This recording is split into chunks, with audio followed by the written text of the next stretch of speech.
নমস্কার, আমি Rimon. Welcome to বিদ্যাকোষ। তো আমরা পিএসসি মিসলেনিয়াস 2023-এর যে এক্সামটা হয়েছিল তার ম্যাথের কোশ্চেনগুলো সলভ করছিলাম। আমি তোমাদের বলেছিলাম যে এরকমভাবে আমরা এই কোশ্চেনগুলো এক এক করে সলভ করব।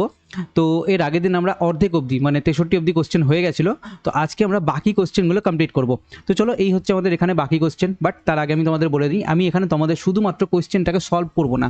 আমি সিম্পল তোমাদের এখানে পুরো একটা কোশ্চেন সলভ করতে গিয়ে কী তুমি এখান থেকে এক্সট্রা শিখতে পারো বা এই কোশ্চেনের কনসেপ্ট কী আছে সেটা আমি তোমাকে বলবো। যতগুলো কোশ্চেন আছে সমস্ত কোশ্চেন তুমি কিন্তু এখানে কনসেপ্টগুলো দেখতে পাবে।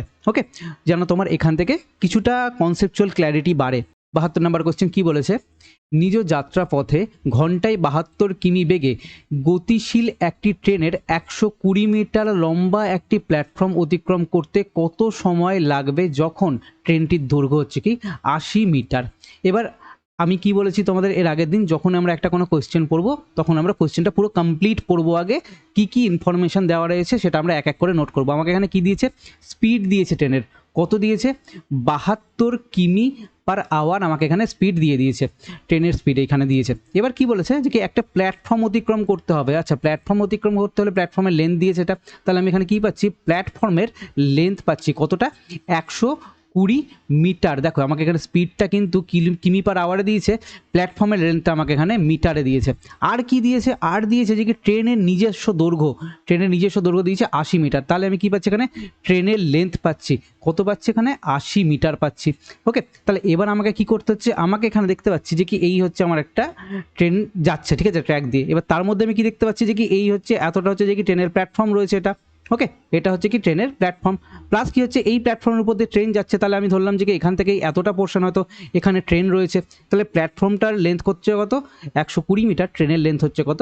80 মিটার। ওকে, তাহলে টোটাল যে আমার এখানে ডিস্টেন্সটা এইখান থেকে এই এতটা ডিস্টেন্স, এটা কতটা? এই 120 আর 80কে যোগ করলে আমি কত পাচ্ছি এখানে?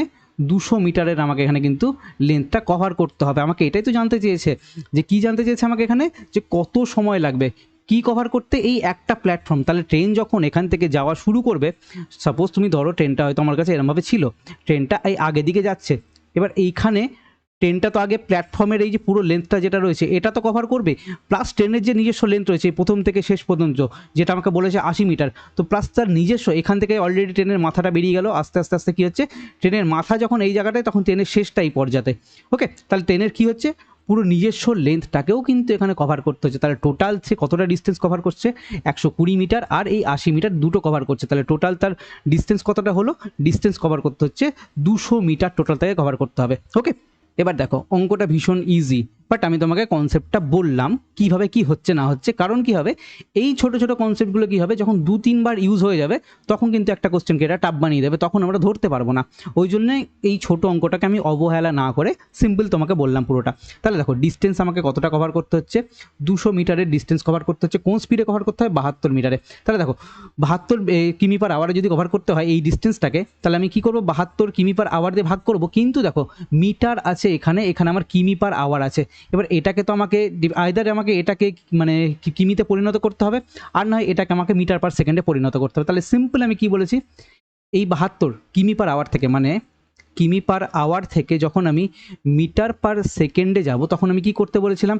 বড় থেকে আমি ছোটোর দিকে যাচ্ছি, তাহলে কি ছোটোটাকে উপরে লিখবো, মানে 5/18 দিয়ে আমি এটাকে গুণ করব।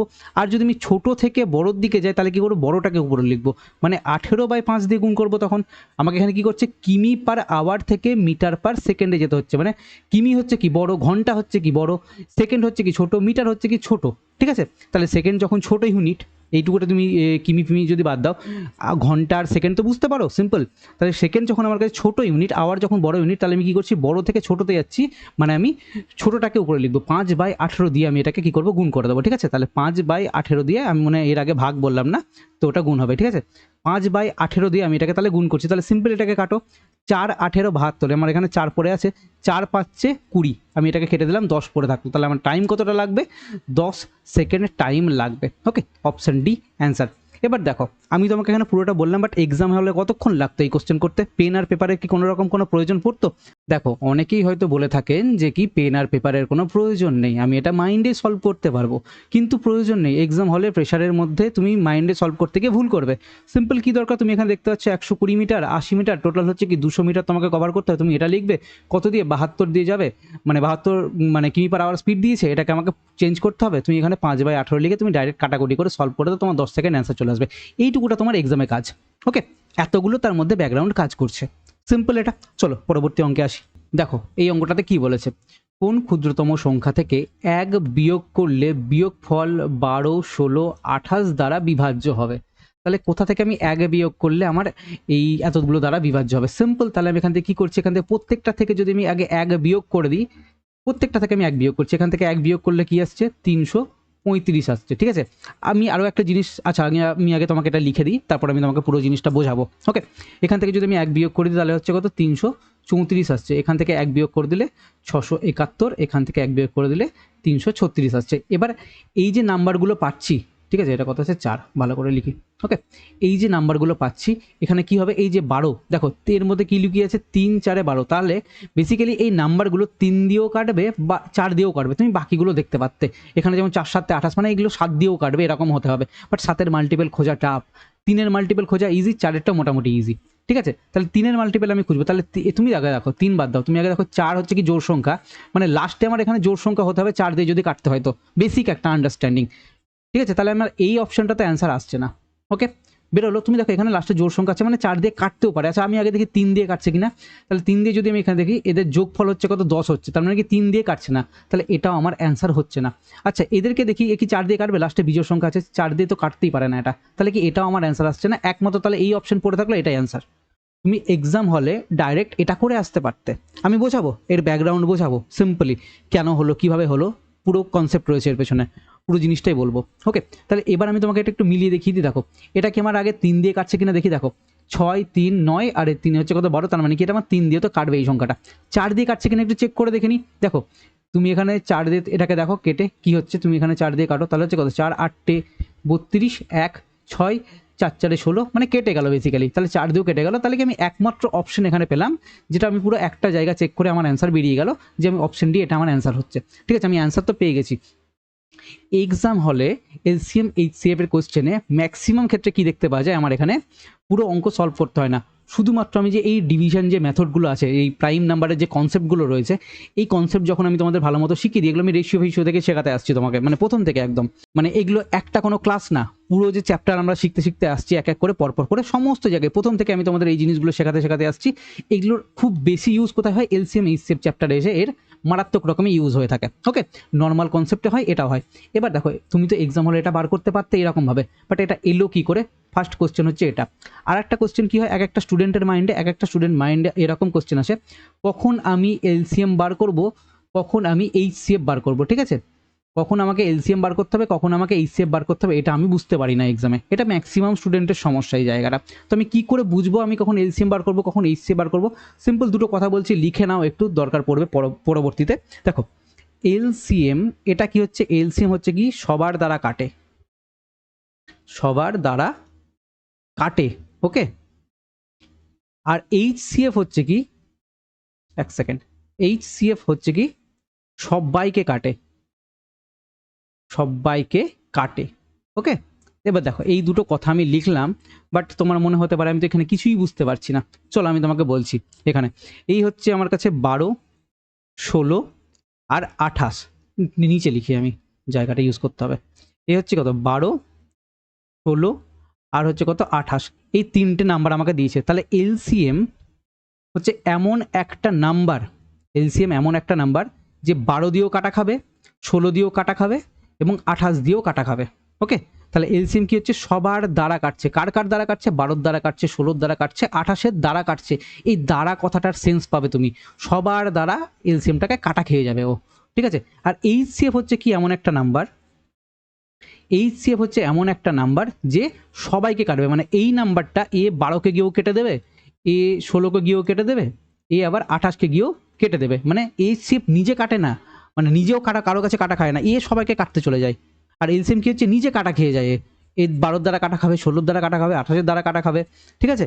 এই হচ্ছে এই এলসিএম আর এইচসিএফ এর সেন্স। তোমাকে এখানে সেন্স বুঝতে হবে অঙ্কের মধ্যে। অনেক জায়গাতে কী থাকবে, এই যে লিস্ট দেখলেই আমরা এখানে এলসিএম বার করে দেবো বলে, যদি এই অঙ্কটাতে অ্যাপ্লাই হচ্ছে, বাট সব সময়তে তোমার এই লিস্ট আর এই হাইয়েস্ট এই কথাগুলো দেখে কিন্তু না সব সময় কিন্তু তুমি অ্যান্সার পৌঁছাতে পারবে না। অনেক সময় আমাকে কী করবে, এরা ল্যাঙ্গুয়েজ দিয়ে কিন্তু ঘুরিয়ে দেবে, তুমি ধরতে পারবে না এই লিস্ট আর হাইয়েস্টকে যে এরা এমনভাবে ইউজ করবে।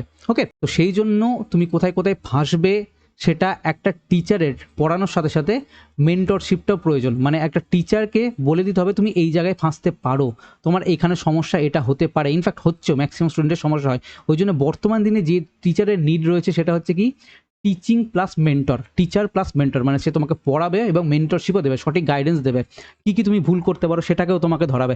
শুধুমাত্র পড়িয়ে গেলাম আমার কাজ পড়ানো না, এখন বর্তমান দিনে টিচারের কাজ শুধুমাত্র পড়ানো নয়, কারণ কম্পিটিশন ভীষণ হাই এবং ডিস্ট্রাকশন প্রচুর চলে এসছে, উল্টোপাল্টা ম্যাটেরিয়াল, উল্টোপাল্টা মেথড প্রচুর চলে এসছে। সঠিক মেথড তোমার সামনে তুলে ধরা, সঠিক গাইডেন্স তোমাকে প্রোভাইড করা, এই হচ্ছে টিচারের কাজ। তো সেই জন্য আমি কি করি, প্রত্যেকটা আমার যা স্টুডেন্ট রয়েছে তাকে আমি বেসিক কনসেপ্টটা বোঝাই, কোথায় তার কি সমস্যা হতে পারে। এই তুমি আজ পর্যন্ত তুমি যে এতগুলো ক্লাস করছো বিভিন্ন জায়গাতে, তুমি কোথাও কি দেখেছো কেউ তোমাকে এই কনসেপ্টটা বলেছে যে কি এলসিএম সবার দ্বারা কাটে, এইচসিএফ সবাইকে কাটে? কেউ বলবে না, হার্ডলি হয়তো কেউ কোনো একটা জায়গায় হয়তো থাকলো, দুই একজন হয়তো বললেও বলতে পারে, বাকি তুমি কোথাও তুমি দেখতে পাবে না কি, দেখতে পাবে না যে তারা এরকমভাবে ছোট ছোট করে বিশ্লেষণ করেছে জিনিসগুলোকে। সিম্পল তাদের বলার কাজ তারা বলে দেয়, বাট জিনিসটাকে এত ছোট করে ভাঙাটাও প্রয়োজন। ওকে, ক্লিয়ার হলো?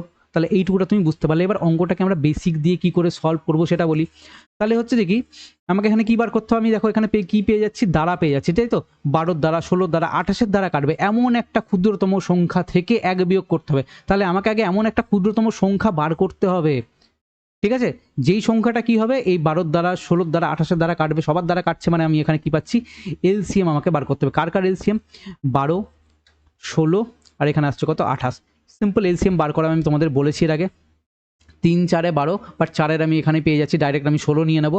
27 হচ্ছে কত, 4 7 28, মানে 27 নেবো, 4 আমার অলরেডি 16-এর মধ্যে ইনক্লুড রয়েছে, তাহলে এটাকে যদি আমি গুণ করে দিই তাহলে আমি আমার অ্যান্সারে পৌঁছে যাবো।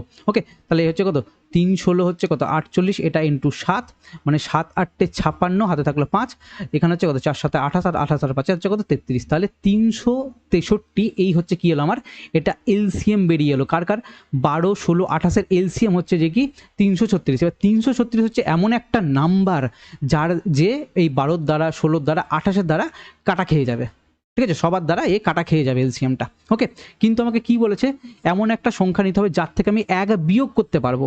আচ্ছা, এটা তো আমার অ্যাকচুয়াল নাম্বারটা কাটবেই, তাহলে আমাকে এমন একটা সংখ্যা নিতে হবে যার থেকে আমি এক বিয়োগ করলে কাটা খাবে। তাহলে আমি এই 363 যা আছে, মানে 36 যা আছে, এটার সাথে যদি আমি এক যোগ করে দিই তাহলে আমার সংখ্যাটা কত দাঁড়াচ্ছে, 337।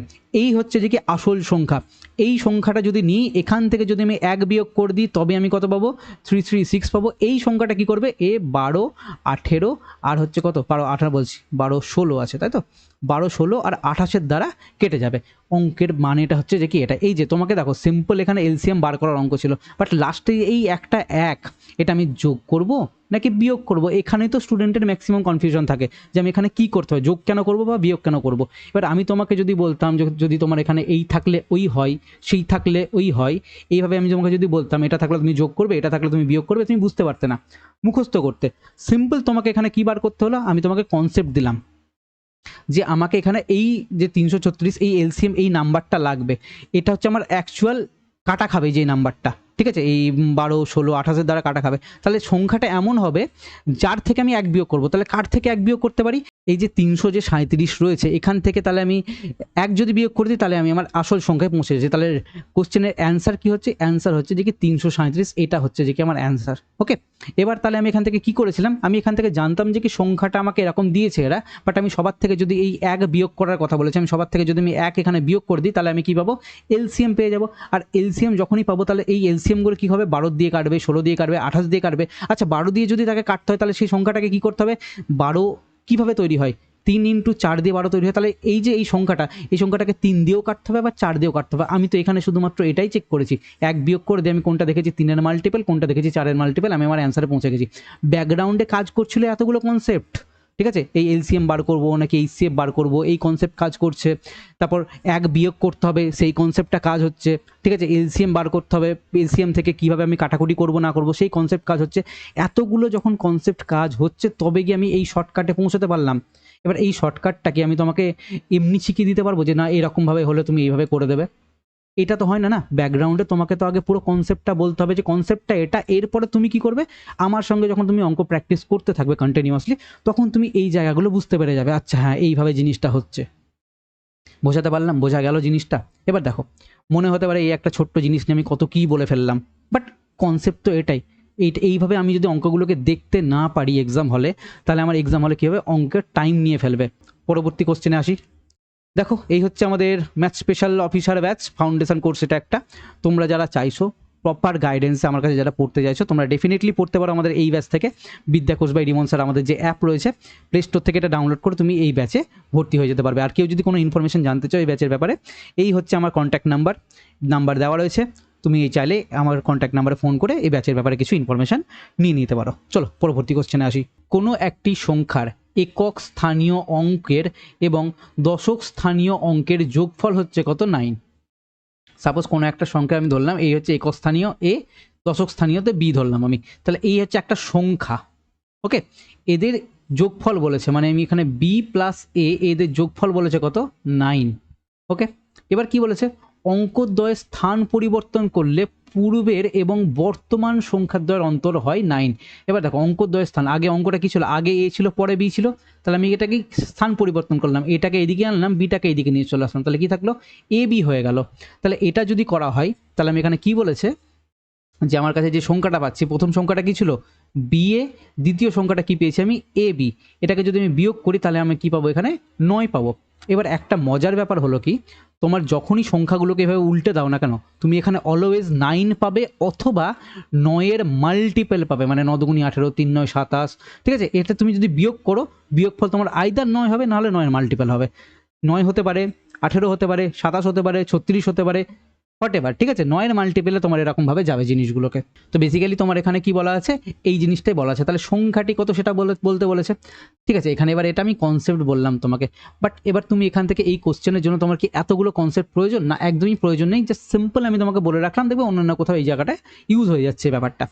এবার আমাকে কি বলেছে, আমি এক এক করে এখানে অপশন চেক করবো। ওকে, দুটো সংখ্যা তুমি এখানে যোগফল দেখো, দেখবে সব কটার 9, এটারও 9 হচ্ছে, এটারও 9 হচ্ছে, এটারও 9 হচ্ছে, এটারও 9 হচ্ছে। মানে কি বলেছে দেখো, একটু পড়ে দিই, কোনো একটি সংখ্যার একক স্থানীয় অঙ্কের এবং দশক স্থানীয় অঙ্কের যোগফল 9। মানে একক স্থানীয় অঙ্ক এবং দশক স্থানীয় অঙ্ক যা ছিল, একক স্থানীয় এবং দশক স্থানীয়, তো এদের যোগফল, না সংখ্যাটা আমার কি ছিল, এ বি, এটা হচ্ছে যে আমার সংখ্যাটা, এদের স্থানীয় যোগফল হচ্ছে কত? 9। প্রত্যেকটা দেখো, 2 আর 7 যোগ করলে 9, 8 আর 1 যোগ করলে 9, 4 আর 5 যোগ করলে 9, এই 3 আর 6 যোগ করলে 9, সব কটাই 9 আসছে। তাহলে আমি ফার্স্ট অপশন থেকে কিচ্ছু বুঝতে পারছি না যে কি হলো না হলো।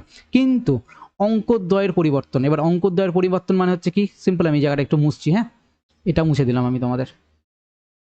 অঙ্কদ্বয়ের পরিবর্তন মানে আমি যদি এখান থেকে কি করি, এই 27 করে দিই 72কে, 7টা এইদিকে চলে গেল, 2টা ওইদিকে চলে গেল। ঠিক আছে, তাহলে 27 করে দিই, তাহলে এদের বিয়োগফল কত হবে, এদের বিয়োগফল বলছে 9। এখানে বিয়োগফল কি 9 হবে? না, হচ্ছে না। আচ্ছা, এখান থেকে আমি এটাকে ঘুরিয়ে দিই, মানে 81 করে দিই, 18টাকে 81 করে দিলে এদের কি বিয়োগফল 9 হতে পারে? অনেক বেশি আসবে, তো এটাও তো 9 হচ্ছে না, তাহলে এটাও আমার কি হচ্ছে, অ্যান্সার না। তাহলে দেখো 54, দেখো এখান থেকে আমি কি পাচ্ছি, এটাকে যদি আমি ঘুরিয়ে দিই, 54কে যদি আমি ঘুরিয়ে লিখি, মানে 4টা এইদিকে 5টা এইদিকে, মানে 4 এখানে 5 এখানে, এবার তুমি দেখো তো 54 থেকে 45 বিয়োগ করো, তুমি এখানে দেখতে পাবে কি 9 পাবে। তাহলে কি আমার এটাই একমাত্র এই কন্ডিশনটা ফলো করছে, তাহলে অপশন সি এটাই অ্যান্সার।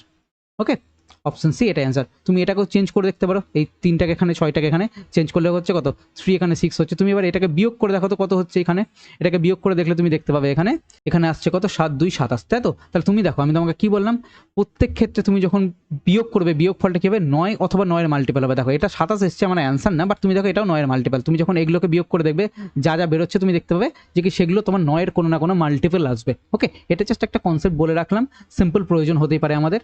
ওকে, তো সেই দিক থেকে আমি কিখানে কি করলাম, এইখানে যে সিম্পল অঙ্কটার কনসেপ্ট ধরলাম, যে কি আমি এটা ডাইরেক্ট অপশন দেখে বার করতে পারছি, বাট আমি তোমাকে কনসেপ্টটা বলে রাখলাম। সিম্পল এক্সাম হলে কিচ্ছু দেখা দরকার ছিল না, তুমি শুধু অঙ্কগুলোকে পরিবর্তন করে দিয়ে তুমি দেখবে যে কি 9-এর মাল্টিপল হচ্ছে কি হচ্ছে না, ব্যাস দ্যাটস ইট, এখানে আমার অ্যান্সার চলে আসছে।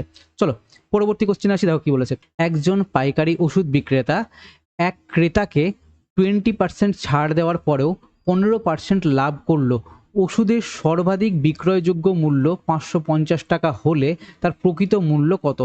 ফার্স্ট অফ অল অঙ্কটা যখন আমি পড়লাম, পড়ার পর আমি তোমাকে বলছি অঙ্কটাকে পজ করো, পজ করে আগে নিজে ট্রাই করো। ইজি অঙ্ক, সিম্পল, তোমার একদম প্রফিট অ্যান্ড লসের অঙ্ক, সিম্পল একদম অঙ্ক, ট্রাই করো। তুমি এখানে বলবে আমাকে কতটা, মানে কতজন স্টুডেন্ট তুমি এখানে সিলি মিস্টেক কজন করেছো, তুমি আমাকে সেটা একটু কমেন্টে লিখে জানাবে যে স্যার আমার এই জায়গাটা সিলি মিস্টেক হলো, কেন হলো না হলো। এখন না হলেও অনেকে তুমি দেখবে 50% স্টুডেন্ট তো বাড়িতে এখন সিলি মিস্টেক করবে, বাট এক্সাম হলে এটাকেই 80% স্টুডেন্ট সিলি মিস্টেক করে বসে থাকবে। কেন করবে, কোথায় করবে? এবার চলো, ট্রাই করা হয়ে গেছে, আমি তোমাকে এবার অ্যান্সারটা বলছি। কোথায় করবে দেখো, এখানে কি আছে, বিক্রয়যোগ্য মূল্য আছে। অনেকে এই জায়গাটাকে কি বলবে, এসপি, সেলিং প্রাইস ধরে পড়বে, বিক্রয় মূল্য ভেবে ফেলবে, ঠিক আছে, কিন্তু এটা সেলিং প্রাইস নয়। এটা হচ্ছে কি সর্বাধিক বিক্রয়যোগ্য মূল্য, মানে হচ্ছে কি আমার কাছে এমআরপি দিয়েছে, মার্ক প্রাইস দিয়েছে এটা, ঠিক আছে, এমপি মার্ক প্রাইস। এটা তুমি এখানে ইংলিশটা দেখো, ম্যাক্সিমাম রিটেল প্রাইস লেখা আছে। যারা ইংলিশে পড়বে তারা সিলি মিস্টেক করবে না, বাট যারা বাংলায় পড়বে তাড়াহুড়ো করতে গিয়ে এখানে গিয়ে এই বিক্রয়যোগ্য মূল্যটাকে সেলিং প্রাইস পড়ে মিস্টেক করে দেবে, আর এটা ভুল পড়লে তোমার অঙ্কটা থেকে গেল। এবার যখন তুমি এই অঙ্কটাতে একটা ইজি অঙ্কতে ফেঁসে যাবে, এক্সাম হলে বারবার তুমি এই অঙ্কটা করার চেষ্টা করবে, তোমার টাইম চলে যাবে। তো সেই জন্য একটু কেয়ারফুল হতে হবে। বাই চান্স যদি কোনো অঙ্ক না হয়, তুমি ফেঁসে গেলে, অঙ্কটাকে ওখানেই ছাড়ো, যা টাইম গিয়েছে গিয়েছে, ওখানেই ছাড়ো। পরবর্তীতে তুমি যখন এসে করবে, তখন অঙ্কটা যখন পড়বে না, একটু মাইন্ডে রিল্যাক্স হয়ে কি আছে, দরকার পড়লে একবার তখন বাংলা পড়ে করেছিলে, পরে একবার ইংলিশটা পড়ে করে নেবে। ওকে, সিম্পল। তাহলে তুমি দেখবে তোমার ভুল হওয়ার সম্ভাবনাটা কমে গেছে। ওকে, তো দেখো এবার অঙ্কটা আমি সলভ করছি কি করে। আমাকে এখানে কি দিয়েছে, আমাকে দিয়েছে এটা মার্ক প্রাইস হচ্ছে কত, 550। তাহলে 550 হচ্ছে কি আমার কাছে মার্ক প্রাইস, কিন্তু ছাড় আমি কখন দিই, মার্ক প্রাইসের উপরেই তো আমি ছাড় দিই। ছাড় কত টাকা দিয়েছি, 20% ছাড় দিয়েছি। 20%-এর ফ্র্যাকশনাল ভ্যালু হচ্ছে কত, 1/5 হচ্ছে 20%, মানে ফ্র্যাকশনাল ভ্যালু, মানে 5 টাকা যদি আমার মার্ক প্রাইস হয়, 1 টাকা হচ্ছে আমার ডিসকাউন্ট। তাহলে আমি এখানে সেল কত টাকায় করছি, আমি এখানে selling price by mark price পেয়ে যাচ্ছি। আমি এখানে selling price by mark price কত পাচ্ছি, 5 টাকা থেকে 1 টাকা বাদ দিলে কত আসছে, 4/5 চলে আসছে। ওকে, তাহলে আমি এখানে কি করব, 4/5 দিয়ে গুণ করবো। কেন গুণ করলাম, কারণ কি হচ্ছে, আমি এখানে কি বার করছি, আগে সেলিং প্রাইস বার করছি। কারণ কি, আমাকে ছাড় দেওয়ার পরে সেলিং প্রাইস বলা যায়, আর লাভ কিসে হয়, লাভ আমার সেলিং প্রাইসের উপরে হয়, তো সেই জন্য আমি আগে সেলিং প্রাইস বার করলাম। এবার এখানে কি হচ্ছে, এখানে আমার 15% লাভ হয়েছে। 15%-এর ফ্র্যাকশনাল ভ্যালু হচ্ছে কত, 3/20 হচ্ছে 15%-এর ফ্র্যাকশনাল ভ্যালু। বাট কি হয়েছে, এখানে আমার লাভ হয়েছে, তাই না, 3 টাকা প্রফিট হয়েছে। প্রফিট যখন হয়েছে, তাহলে আমি এই জিনিসটাকে কিভাবে পেয়েছিলাম, এই জিনিসটাকে আমার এই 20টা হচ্ছে কত, কস্ট প্রাইস। তাহলে আমার এখানে যখন লাভ হচ্ছে তখন প্রফিট হচ্ছে সেলিং প্রাইস। তাহলে আমার এখানে কত পাচ্ছি, সেলিং প্রাইস আমার এখানে হয়ে যাচ্ছে যে এই 20 আর 3 যোগ করলে হচ্ছে কত, 23/20, এই হচ্ছে আমার সেলিং প্রাইস। কিন্তু সমস্যা হচ্ছে কি, আমাকে কি বার করতে বলেছে, প্রকৃত মূল্য কত, মানে আমাকে কস্ট প্রাইস বার করতে বলেছে। কস্ট প্রাইস কি হবে, অবশ্যই যেটা আমরা লাভ করেছি তার থেকে তো কম হবে, 15%-এর থেকে কম হবে লাভটা। তাহলে যখন কম হবে, তাহলে আমি কি করবো, কমটাকে আমি উপরে বসাবো, মানে আমি এখানে 20/23 দিয়ে আমি এটাকে গুণ করে দেবো পুরো সংখ্যাটাকে। ওকে, তো সিম্পলি তুমি যদি এটাকে আবার ক্যালকুলেশন করো, তুমি এখান থেকে দেখো 5 দিয়ে তুমি এটাকে যদি কাটো, ডাইরেক্ট আমি এটাকে কেটে দিচ্ছি, 5 11 55 এটা। তাহলে সিম্পল তুমি এখানে দেখতে পাচ্ছ কত, 23 দিয়ে কি আমার এখানে 110কে কাটে, বা 4কে বা 20কে কিছু দিয়েই কাটে না। নিচে যখন 23 আসে, তাহলে আমার কাছে এমন একটা সংখ্যা আমার অ্যান্সার হবে। তাহলে এই সংখ্যাটার আমার অ্যান্সার কি আসবে, অলওয়েজ আমি এখানে একটা ফ্র্যাকশন পাবো। অপশনে কি আমার কোথাও এখানে ফ্র্যাকশন দেওয়া আছে, একদম দেওয়া নেই। তাহলে আমি ফালতু এই ক্যালকুলেশন, জটিল ক্যালকুলেশনটা করতে কেন যাবো, মানে তোমাকে আগে এখানে এই 110 × 4 এটা × 20 করতে হবে, তুমি এই ক্যালকুলেশনটা ইজি করে দেবে, বাট এটাকে আবার কি তোমাকে 23 দিয়ে ভাগ করতে হবে। বাট 23 দিয়ে তুমি যখনই এটাকে ভাগ করতে যাবে, তুমি দেখবে যে কি এখানে আমার আনসার ফ্র্যাকশনে আসবে, কারণ 23 দিয়ে পুরোপুরি আমার কোনো নাম্বারটাকে কাটছে না। তাহলে আমি সময় কেন ওয়েস্ট করবো ক্যালকুলেশন করতে গিয়ে, তখন আমার কি হবে, এই উপরের কোনোটিই নয়, এটাই আমার অ্যান্সার হবে। ওকে, এবার আমার কাছে এখানে যদি উপরের কোনোটি নয় থাকতো, মানে এটা যদি অ্যান্সার না থাকতো, এখানে যদি অন্য কিছু দেওয়া থাকতো, তখন আমাকে এই জটিল ক্যালকুলেশনটার আমার অ্যান্সার বার করতে হতো তখন। ওকে, বা আমি ফ্র্যাকশন ডেফিনেটলি কোনো না কোনো যদি আমাকে এখানে দেওয়া থাকতো, তখন আমি বুঝতে পারতাম যে এই এখানে একমাত্র ফ্র্যাকশন রয়েছে, তাহলে সেই ফ্র্যাকশনটাই অ্যান্সার হবে। আর যদি ডবল ফ্র্যাকশন কোথাও থাকতো, তখন এলিমিনেট করতে হতো, কিছু না কিছু জোগাড় লাগাতে হতো আমাদেরকে। তো সেটা কি আসতো, কনসেপ্ট দিয়ে আসতো। ওকে, তো বেসিক্যালি এক্সাম হলে কি করি আমরা, এই জায়গাগুলোকে একটু ইউজ করতে শিখতে হবে আমাদের। চলো পরবর্তী অঙ্কে আসি। দেখো এই যে একটা কোশ্চেন দিয়েছে, এই কোশ্চেনটা না আছে কোনো মাথা, না আছে কোনো মুন্ডু, বাট স্টিল অঙ্কটা দিয়েছে এক্সামে। আর এক্সামে যখন তুমি এই ধরনের অঙ্ক দেখবে, আমাদের হাতে যদি এনাফ টাইম থাকে, তবে কি আমরা এই অঙ্কটা করতে পারবো। এবার দেখো এখানে কি আছে, ডিভিশন অ্যালগোরিদম। দেখেই মাথা খারাপ, ভাই কি জিনিস দিয়ে দিল ডিভিশন অ্যালগোরিদম, জিনিসটা কি। বাট আমরা এটা ছোট থেকে পড়ে আসছি, ক্লাস 2 3 থেকে পড়ে আসছি ডিভিশন অ্যালগোরিদম, সিম্পল ভাগ প্রক্রিয়া যাকে বলে। ওকে, তো বিষয়টা ওই রকমভাবে ইউজ হয়, বাট এরমভাবে যখন দিয়েছে, তুমি যখন দেখতে 2.11 + 2, এই জিনিসটা কি, পয়েন্ট পয়েন্ট প্রত্যেকটা জায়গায় দিয়েছে, জিনিসটা কি, এইটা হচ্ছে যে কি একটা ফালতু ধরনের জিনিস। যদি এখানে কোশ্চেনটাকে আমার এখানে 24 = 2 × 11 + 2 দিত, দেন এটা একটা লজিক ছিল। বাট এটা দেখে কি মনে হচ্ছে, প্রত্যেকে তো এটাকে পয়েন্ট ভাববে, তাই না? তো এই যখন পয়েন্টগুলো ভাববে, সমস্যাটা এখানে তৈরি হয়ে যাবে। আর এই ধরনের বাতি, তোমাকে একটা সত্য কথা বলি, তুমি কোনো ব্যাচে গিয়ে দেখতে পাবে না যে তোমাকে ডিভিশন অ্যালগোরিদম পড়িয়েছে, আমিও পড়াইনি। কিছু কিছু জিনিস আমাদের এরকম কি করে, বিশেষ করে এই মিসলেনিয়াস এবং ডব্লিউবিসিএস এই জায়গাটাতে কিছু কিছু দেখবে তুমি উল্টো পাল্টা এরকম কিছু এরা ইজাজ করে বসে থাকবে। ওকে, তো এখান থেকে তুমি কারো কাছ থেকে জিনিসটা এক্সপেক্ট করতে পারো না যে কি বিষয়টা আমার এরকমভাবে হচ্ছে বা হচ্ছে না। ওকে, তো এই ধরনের জিনিসগুলো সিম্পল আমাদের কনসেপ্ট দিয়ে করতে হবে, আমরা জানি ওই কনসেপ্টে হবে। তবে এক্সাম হলে অঙ্কটাকে বোঝাটা বড় কথা। ওকে, তো বেশিরভাগ ক্ষেত্রে এই অঙ্কটা ছেড়ে দেওয়া ভালো। কারণ দেখো, আমি নিজে যদি এক্সাম দিতাম, আমার এখানে এটাই মনে হতো যে কি দিয়েছে এটা আমি তো কিছুই বুঝতে পারছি না, এইখানে এইভাবে পয়েন্ট দিয়ে কী দিয়েছে আপাত দৃষ্টিতে বুঝতে পারছি না। বাট যখন আমার হাতে এনাফ টাইম থাকতো, আমি অলরেডি অনেকগুলো কোশ্চেন সলভ করে চলে এসেছি, তখন আমি এখানে ভাবতে পারতাম যে হ্যাঁ, এটা তো পয়েন্ট না হয়ে ডিভিশন অ্যালগোরিদমে যে জিনিসটা ঘটে, সেই জিনিসটা হঠাৎ করে তখন মাথায়ও আসতো না। এটা একটা ফ্যাক্ট, একদম সত্যি কথা যেটা আমি সেটাই বলছি। তো এটা একটা পয়েন্টও হতে পারে, এরকম একটা আমাকে মাইন্ডে ধারণা নিতে হবে। তখন বাই চান্স আমি যদি কিছু বুঝতে না পারি, তখন আমাকে এইভাবে জিনিসগুলোকে ভাবতে হতে পারে। এবার কখন হবে সেটা, যখন তোমার কাছে এনাফ টাইম পড়ে আছে, তুমি অনেকগুলো অঙ্ক সলভ করে রয়েছো, একটাই অঙ্ক পড়ে আছে হাতে, তোমার 10 মিনিট বেঁচে আছে, তখন তুমি এইরকমভাবে বিভিন্ন রকমের তুমি ডিসিশন নিতে পারবে। ওকে, যাই হোক, পুরো সত্য কথাটা তুলে ধরলাম, এক্সামে একটা স্টুডেন্টের কি হয় না হয় সেটা তুলে ধরলাম আমি। এবার ডিভিশন অ্যালগোরিদম জিনিসটা কি, ডিভিশন অ্যালগোরিদম জিনিসটা কি, সিম্পল ভাগ প্রক্রিয়া। এখানে আমাদের কি থাকে, বিশেষ করে এই জায়গাটাতে এখানে থাকে কি ডিভিজার, ডিভিজার থাকে, এই আমরা ভাগ চিহ্ন দিই, এখানে কি থাকে ডিভিডেন্ড থাকে। ওকে, এই আমরা ভাগ চিহ্ন দিলাম ডিভিডেন্ড, আর এখানে কি থাকে ভাগফল মানে কোশেন্ট, এখানে কি থাকছে কোশেন্ট, আর নিচে কি থাকছে রিমাইন্ডার, আমি জাস্ট সিম্পল আর লিখলাম। ঠিক আছে, তাহলে আমি এখানে কি থাকছি, এ হচ্ছে কি ভাজ্য, ভাজক, ভাগফল, আর এই হচ্ছে ভাগশেষ। ওকে, তাহলে সিম্পল এটা আমরা এখান থেকে এই যে এটা হচ্ছে কি ভাজ্য, তাই তো, এটা হচ্ছে কি ভাজ্য, আমি জাস্ট ভাজ্য লিখে দিচ্ছি। ঠিক আছে, এটা হচ্ছে কি ভাজ্য, আর এটা হচ্ছে কি ভাজক, এটা হচ্ছে কি ভাজক। ওকে, তাহলে এই জিনিসটা আসে কি করে, আমরা যখন ভাজ্য বার করি, বাংলাতে লিখছি, যখন আমরা ভাজ্য বার করি তখন কি করি, এই যে এই ভাজক যেটা আছে, ভাজকের সাথে কি করি আমরা এখানে, এই যে ভাগফল যেটা আছে কোশেন্ট, ভাগফল, ভাগফল, এই যে কোশেন্ট যেটা আছে এটাকে গুণ করি, ভাজকের সাথে ভাগফলকে আমরা গুণ করি, দিয়ে যোগ করি কাকে, রিমাইন্ডার মানে ভাগশেষ। আমি এখানে রিমাইন্ডার আর লিখলাম। ঠিক আছে, এটাকে যখন আমরা এরকমভাবে যোগ করে দিই, তখন আমাদের কি আছে, এই ভাজক, ভাজক মানে আমার কাছে কি এই ডিভিডেন্ড বেরিয়ে আছে। ঠিক আছে, এইটা হচ্ছে আমার কনসেপ্ট এখানে। তুমি দেখো, এটা যদি আমার এখানে এই কনসেপ্টটা হয়ে থাকে, তুমি দেখো এটাকে একটু সলভ করো তো। দেখো এখানে আছে কত, 24 ইকুয়াল টু এখানে কি থাকছে 2 × 10 + 4, নিচেরটা আমি লিখছি, এখানে কত থাকছে 24 ইকুয়াল টু হচ্ছে কত 2 × 12 + 0, তুমি এটা লেখো 24 ইকুয়াল টু 2 × 9 + 6। এবার তুমি দেখো সব কটাকে গুণ করে দেখো, 11 দুগুণী হচ্ছে কত 22 + 2 24, হ্যাঁ এটাও আমার ঠিক। আচ্ছা 10 দুগুণী 20 + 4, 20 + 4 24, এটাও ঠিক। এখানে হচ্ছে কত 12 দুগুণী 24, আর 0 যোগ করলে সেই 24ই থাকছে, এটাও ঠিক। 9 দুগুণী 18, 18-র সাথে আমি যদি 6 যোগ করি তাও এটাও 24, তাহলে সব কটাতেই তো আমার 24 আসছে। দেখো ফার্স্ট চ্যালেঞ্জ হচ্ছে কি, এটা যে দশমিক নয়, এটা যে গুণ, এটা বোঝা ফার্স্ট চ্যালেঞ্জ। তারপরে যখন ফার্স্ট চ্যালেঞ্জ যখন আমি অতিক্রম করলাম, তখন গিয়ে দেখছি এ বাবা সব কটা কোশ্চেনই তো আমার এখানে পুরোটা সব কটাতেই 24 চলে আসছে, তাহলে কি সব কটা কি ঠিক অ্যান্সার, তাহলে কোশ্চেনটা কি ভুল, মাইন্ডে আসবে এক্সাম হলে। বাট তখন আমাকে এই যে ডিভিশন অ্যালগোরিদম ইউজ করতে হবে এটা বলেছে। এবার এই কথাটা যে লিখে দিয়েছে, এখানে আমার হেল্প হচ্ছে, বিষয়টা আমার এরকমভাবে সলভ হবে।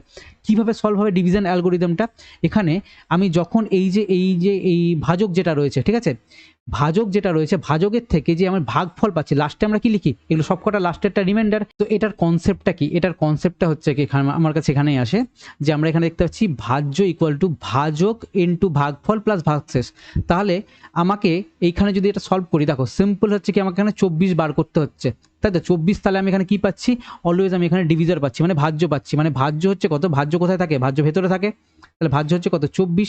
আচ্ছা, তাহলে আমি এখান থেকে যদি 24 পেয়ে গেলাম, তাহলে প্রথমেরটা কি পাবো, আমি এখানে কি আছে ভাজক আছে, তাহলে প্রথমেরটা হচ্ছে কি ভাজক, ভাজক কোথায় থাকে বাম দিকে থাকে, দেখো ডিভিজার, ভাজক কোথায় থাকে মানে এখানে বাম দিকে আছে, এখানে মানে ভাগের এই বাম সাইডে আছে, তাহলে আমি এখানে কি লিখছি 2 লিখছি। আচ্ছা, এবার এখানে কি আছে এই 11, এটা কি পাচ্ছি, এটা পাচ্ছি কোশেন্ট মানে ভাগফল পাচ্ছি, ভাগফলটা কি আছে দেখো গুণ অবস্থাতে রয়েছে না, এখানে দেখো আমি এটাকেই লিখেছি, ভাগফল কোথায় থাকে এই সাইডে থাকে, তাহলে এটা হচ্ছে যে কি 11। রিমাইন্ডার কোথায় আছে, নিচে আছে, নিচে কি থাকে +2, আমরা এটাকে প্লাস করি, তো নিচে আমার এখানে 2 পড়ে আছে। বিষয়টা আমি তোমাকে আরেকবার বোঝাচ্ছি। দেখো এই কনসেপ্টটা আমাকে ইউজ করতে হচ্ছে, ভাজ্য ইকুয়াল টু ভাজক ইন্টু ভাগফল প্লাস ভাগশেষ। তবে কি আমি এই ভাজ্যটা পাচ্ছি। ভাজ্য হচ্ছে আমার কাছে কত এখানে দিয়ে দিয়েছে 24 দিয়ে দিয়েছে, মানে আমাকে এখানে এরা বলেছে কত, এটা 24 ইকুয়াল টু ভাজক আমাকে কত বলেছে, ভাজক বলেছে 2, ভাজক হচ্ছে 2। আচ্ছা ভাগফল আমাকে কত বলেছে, ভাগফল বলেছে আমাকে এখানে 11। আচ্ছা রিমাইন্ডার আমাকে কত বলেছে, এখানে রিমাইন্ডার বলেছে 2। আমি এখানে কি নিলাম, ফার্স্ট অপশন এ নিলাম, রিমাইন্ডার হচ্ছে 2। এবার এটা যদি আমি সলভ করতে চাই এইরকমভাবে ভাগ প্রক্রিয়াতে, তাহলে জিনিসগুলোকে লিখবো কি করে, এই ভাজ্যকটাকে আমি এখানে ভেতরে লিখবো, ভাজ্যটাকে, ভাজক যেটা আছে সেটাকে আমি এ পাশে লিখলাম, ভাগফল যেটা আছে সেটাকে আমি এই পাশে লিখলাম, রিমাইন্ডার যেটা আছে সেটাকে আমি এখানে লিখলাম। এবার তুমি যখন এখানে সিম্পল যেমন ছোটোবেলাতে ভাগ শিখেছিলে সেই ভাগটা করো, তো তুমি এখানে এই যে এই ভাগটা করলে তুমি এটাকে কি করে করতে পারো, সিম্পল তুমি এখানে এই 11 দুগুণী 22 কি তুমি এভাবে লেখো, লেখো তো না বিষয়টাকে আমরা এইভাবে তো লিখে না, কীভাবে লিখি বিষয়টাকে, এই দেখো আমি একদম বলে দিচ্ছি, এই 2 দিয়ে আমি যখন এটাকে 24কে ভাগ করে কি লিখি, 2 1কে 2 আমি এটা লিখি, নিচে 4 নামলো, তাহলে কি হচ্ছে 2 দুগুণী 4, ওকে 4 নেমে গেল, ভাগশেষ কি থাকলো, কিছু থাকলো না, মানে 0 থাকলো। তাহলে আমার অ্যাকচুয়াল ভাগ প্রক্রিয়ায় আমি যে ডিভিশন অ্যালগোরিদম ইউজ করছি তাহলে আমার অ্যাকচুয়াল অ্যান্সার এটা আসতো, মানে আমার এখানে আমি কী বার করতাম, এখানে সিম্পল এই যে 24টা যে আমি এখানে পেয়েছিলাম এই ভেতরে ডিভিডেন্ডটা ভাজ্যটা আমি যে পেয়েছিলাম, তাহলে 24 এটা ইকুয়াল টু কী হতো, এই হচ্ছে কি ভাজক, সিম্পল দেখো ভাজক লেখা আছে মানে 2 ইন্টু হচ্ছে কি ভাগফল হচ্ছে কত 12, দেখো এই হচ্ছে আমি ভাগফল পেলাম, প্লাস হচ্ছে কি রিমাইন্ডার হচ্ছে কত 0। তুমি দেখো এইটা কোথায় আছে, একমাত্র অপশন সিতে রয়েছে, দেখো একমাত্র অপশন সিতে রয়েছে। তবে কি আমি বুঝতে পারলাম যে আমার অ্যাকচুয়াল অ্যান্সার এটা, বাকি আপাত দৃষ্টিতে আমার সব কিছু দেখে ঠিক মনে হচ্ছিল, বাকি সব কটা ভুল, মানে কোনোটা জায়গাতে আমার এখানে এই যে এই ভাজক কোনোদিনও এই রিমাইন্ডারের সমান হতে পারে না। কারণ কি, রিমাইন্ডারের সমান তুমি এখানে নামাতে পারবে না। তো এখানে তুমি যাও দিয়ে এখানে দেখো আমি এইটা সলভ করছি, 11 দুগুণে তুমি এখানে 22 লিখলে, তোমার কি এখানে 22 কি এইভাবে নামে, নিয়মটা কি এটা, তোমরা ডাইরেক্ট 2 দিয়ে তুমি এটাকে কেটে দিতে পারতে, তাই না, ডাইরেক্ট তো কেটে যেতে পারতো এটা। তো সেই দিক থেকে এইভাবে বিষয়টা তো নামছে না, আমি এখানে এক এক করে নামাচ্ছি বিষয়টাকে, এটা আমার অ্যাকচুয়াল প্রসেস, এই প্রসেসটা তো ভুল। ওকে, তো এইখানে তোমার বাকিগুলো কি দিয়েছে, প্রত্যেকটাতে প্রসেস ভুল দিয়েছে, আমাকে অ্যান্সার এরা মিলিয়ে দিয়েছে, কিন্তু প্রসেসটা ভুল দিচ্ছে, একমাত্র এখানে প্রসেসটা ঠিক আছে, তাই আমার অপশন সি ঠিক। এবার আমি তোমাকে কি করে এক্সপেক্ট করতে পারি বলো যে এক্সাম হলে তুমি এই কোশ্চেনটা ঠিক করে আসবে। তো এই ধরনের বেশ কিছু জিনিস থাকে আমাদের এক্সাম হলে, যেগুলো আমাদেরকে এরকমভাবে একটু ঘাঁটিয়ে দেয়, একটু নাড়িয়ে দেয়। এবার যার কনসেপ্ট আছে মাথাতে সে তারপরে ভেবে চিনতে হয়তো এই জিনিসটা এক্সাম হলে বার করলেও বার করে নিতে পারবে। ওকে, বাট ঘাবড়ে যাওয়ার কিছু নেই, এমন না যে কারোর মাথা দিয়ে বেরোবে না, নিশ্চয়ই বেরোবে, কেউ না কেউ তো করছে, সব একজন হলেও দুজন হলেও তো করছে জিনিসটা। তো ঠিক আছে, যারা করছে আমাকে চেষ্টা করতে আমি তাদের মতো যেন করতে পারি, এইটুকুটা আমি তোমার কাছ থেকে এক্সপেক্ট করব। বাকি হবে হবে না সেটা পরের কথা। ওকে, তো সেই জন্য কী করতে হবে, আমাদের আগে ইজি অঙ্কগুলোতে তাড়াতাড়ি সলভ করতে হবে, টাইমটাকে সেভ করতে হবে। কিছু এরকম উল্টোপাল্টা কোশ্চেন থাকবে যেখানে আমি টাইমটা ইউজ করে আমি আমার অ্যান্সারে পৌঁছতে পারবো। ওকে, চলো পরবর্তী অঙ্কে আসি, দেখো কি বলেছে। দেখো এখানে কি দিয়েছে যে কি দুটি সংখ্যার অনুপাত দিয়েছে কত এত, তাহলে গসাগু হচ্ছে 11 হয়, তাহলে সংখ্যার দ্বয় কত হবে, মানে সংখ্যা দুটি কত হবে, আর সংখ্যাগুলির মধ্যে গসাগুটা কি থাকে, সবার মধ্যে ইনক্লুড থাকে, তাহলে আমার সংখ্যাটা কি হবে, ডেফিনেটলি 11-র মাল্টিপল হবে, তাহলে 5 ইন্টু 11 মানে 55। তাহলে তুমি দেখো 5 ইন্টু 11 কোথায় আছে, 55 একমাত্র এখানে আছে, আর কি কোথাও আছে, আর কোথাও নেই, তাহলে অপশন বি অ্যান্সার আমি এভাবে মার্ক করে আসতে পারতাম। তাহলে অ্যাকচুয়াল সংখ্যাটা কি হচ্ছে, 11টা কি হচ্ছে এখানে সংখ্যাটা, আমি এখানে সংখ্যাটা লিখছি 5 ইন্টু 11 ইস্টু আর একটা সংখ্যা কি হচ্ছে এই 13 ইন্টু 11 এটা হবে। তাহলে একটা সংখ্যা হচ্ছে কত, 5 11 55, আমি 55 একটা অপশন আছে, আমি অপশন বি অ্যান্সার পেয়ে গেছি, এটাই অ্যান্সার। পেন অ্যান্ড পেপারের প্রয়োজন নেই সমস্ত অঙ্কগুলোর ক্ষেত্রে। ওকে, তো সমস্ত অঙ্কতে যে অনেকে বলে থাকে যে পেন পেপার ছাড়াই অঙ্ক, বাজে কথা বলে, ম্যাক্সিমাম অঙ্কতে আমার পেন পেপার ইউজ হবে। এক্সাম হলে এত বেশি প্রেশার থাকে, যারা এক্সাম দেয়নি, কোনোদিনও এক্সাম দেয়নি, এক্সামের কিচ্ছু বোঝে না, এক্সামের ধারে কাছে জানি, একটা এক্সামও ক্লিয়ার করেনি, তার আগে এই ধরনের উল্টোপাল্টা কথাগুলো বলবে, বিভ্রান্ত করবে তোমাদেরকে। ওকে, তো ওই সমস্ত কথাতে কান দেবে না। কেউ যদি বলে থাকে পেন পেপার ছাড়াই অঙ্ক হয়, এইরকম দুটো একটা অঙ্কই হয়, ম্যাক্সিমাম অঙ্ক হয় না, ঠিক আছে। তার জন্য মানে মাইন্ডে যেন প্রেশারটা একটু কম পড়ে, তার জন্য আমরা পেন পেপারটা এক্সাম হলে ইউজ করি। ওকে, ক্লিয়ার হলো? তো যাই হোক, ওইসব কথা বাদ দাও। তাহলে একটা সংখ্যা হলো কত আমার, এটা 55, এবং আর একটা হচ্ছে কি 13 দিয়ে আমি যদি 11 গুণ করি তাহলে 143 চলে আসছে। তাহলে এই হচ্ছে আমার দুটো সংখ্যা। ওকে, এখানে ইস্টু দেবো না, সংখ্যা লিখছি যেহেতু, কমা দিচ্ছি আমি, তাহলে একটা 55 আর একটা হচ্ছে কত 143। তাহলে এই হচ্ছে আমার কাছে অ্যান্সার। ক্লিয়ার, বোঝা গেল? ইজি অঙ্ক ছিল একদম। চলো পরবর্তী অঙ্কে আসি। ইজি অঙ্ক ছিল, বাট কনসেপ্ট কি ছিল এখানে, যে গসাগু যেটা পাচ্ছি সেটা প্রতিটা সংখ্যার মধ্যে ইনক্লুডেড থাকে, এটা মাথায় রাখবে, এটাই কনসেপ্ট এই অঙ্কটার। ওকে, এই জায়গাটায় এটা ইউজ হবে। চলো পরবর্তী কোন সংখ্যা আসি, দেখো মানে অঙ্কে আসি। 3টি ক্রমিক সমানুপাতি ধনাত্মক সংখ্যার গুণফল এত হলে প্রথম ও তৃতীয় সংখ্যাটির সমানুপাতিক কত হবে। ঠিক আছে, মানে এখানে মিন প্রপোর্শন বা মিডিয়ান প্রপোর্শন, সমানুপাতিক বলেছে, ঠিক আছে, এক্স্যাক্টলি মিন প্রপোর্শন ঠিক না, মানে মিডিয়ান প্রপোর্শন, মানে মাঝের সংখ্যাটা কি হবে সেটা বার করতে বলেছে। তাহলে আমি এই অঙ্কটা কি করে বার করব?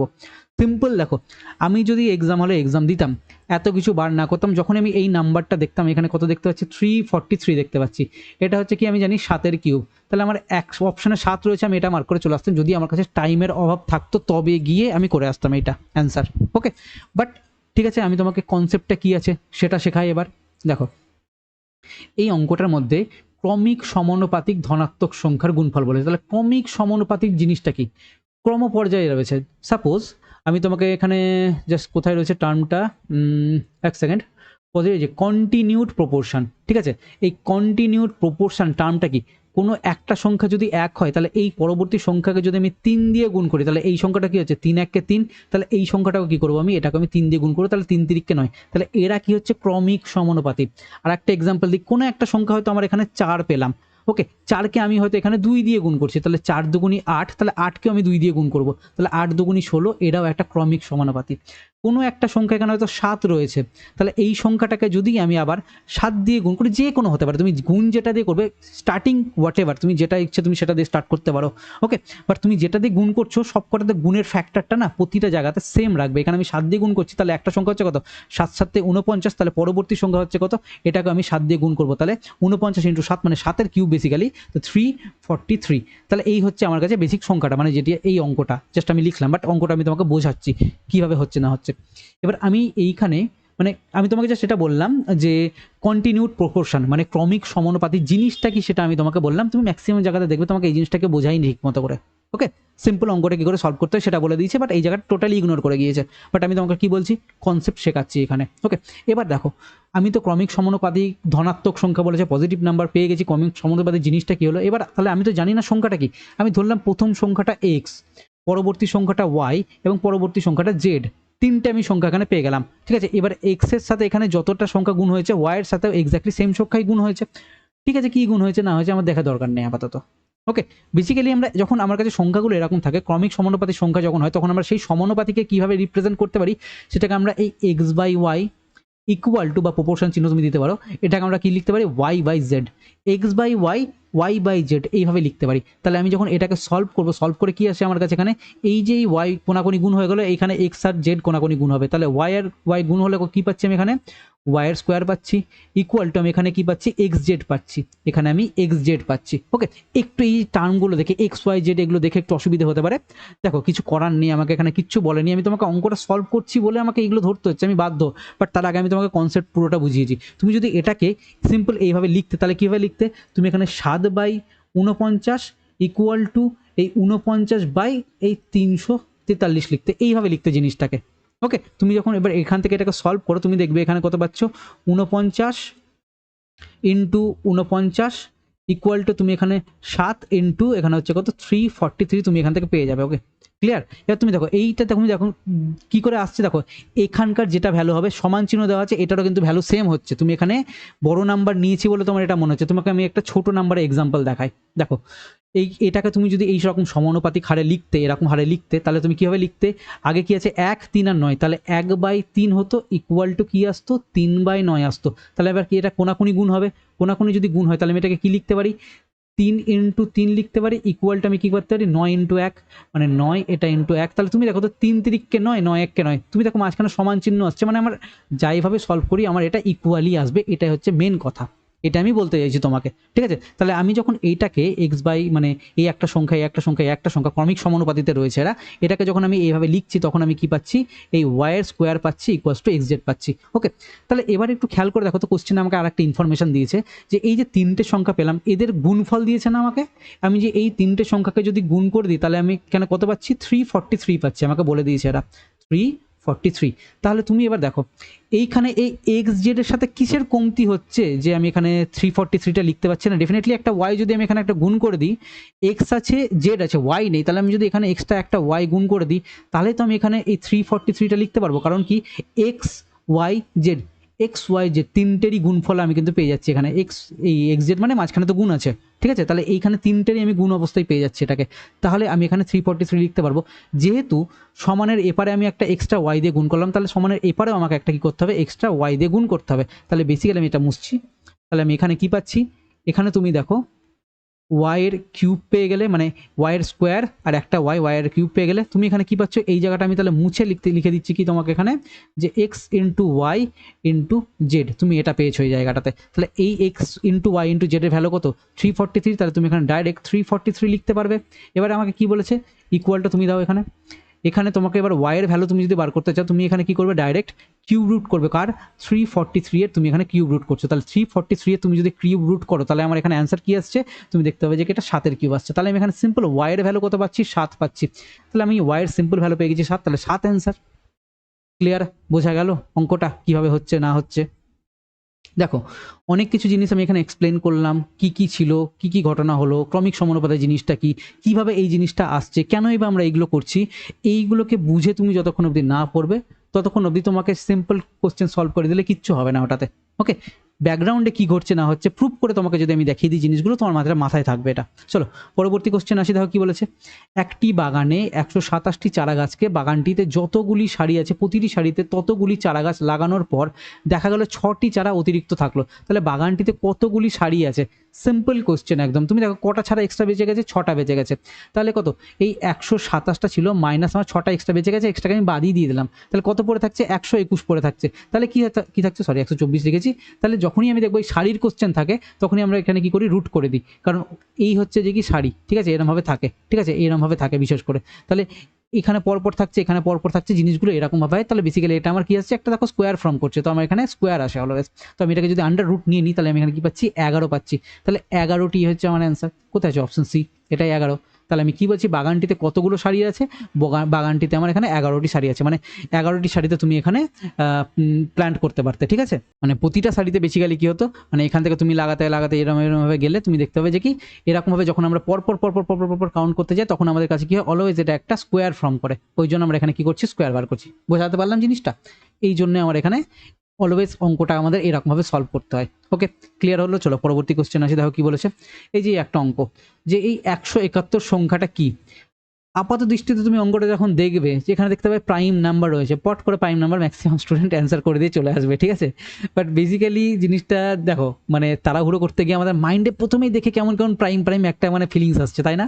তো বেসিক্যালি জিনিসটা আমি ফার্স্ট চেক করছি, দেখো প্রাইম নাম্বার কাকে বলে, জানি আমরা প্রাইম নাম্বার কাকে বলে, এই এক এবং শুধুমাত্র সেই সংখ্যাটা দিয়েই কাটে, তাছাড়া আর কারো দিয়ে কাটে না, তাহলে এটাকে প্রাইম নাম্বার। তুমি একটু দেখো তো, এটাকে আমি 2 দিয়ে কাটছে কি, লাস্টে 1 আছে, 2 দিয়ে কাটছে না, 3 দিয়ে চেক করে দেখি তো।